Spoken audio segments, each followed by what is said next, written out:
ఇప్పుడు 100 మంది మంచి వాళ్ళు ఉండి 300 మంది చెడ్డవాళ్ళు ఉంటే దేవుడు అవతారం వచ్చి ఈ 100 మంది సైడ్ నిలబడి మిగతా 300 మందిని సంహరించడమో దండించడం ఏదో ఒకటి జరుగుతుంది. కానీ పరిస్థితి అది కాదు. ఇప్పుడు కలియుగంలో ఏం జరుగుతుందంటే మనిషిలోనే 4 భాగాలు చేసుకుంటే ఒక్క మనిషిలో ప్రతి ఒక్క మనిషిలో కూడా 1% మంచి ఉంటే మిగతా 3% కూడా చెడు ఉంటుంది. ఎందుకు 3% చెడు ఉంటుంది అంటే మనిషి పుట్టినప్పుడు సంపూర్ణంగా మంచివాడుగానే పుడతాడు.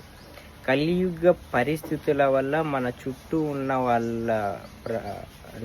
వాళ్ళ ప్రేరేపణ వల్ల ఏం జరుగుతుందంటే మనకంతా చెడు జరగడం వల్ల మనం కూడా చెడుగా మారే అవకాశాలు ఎక్కువ ఉంటాయి.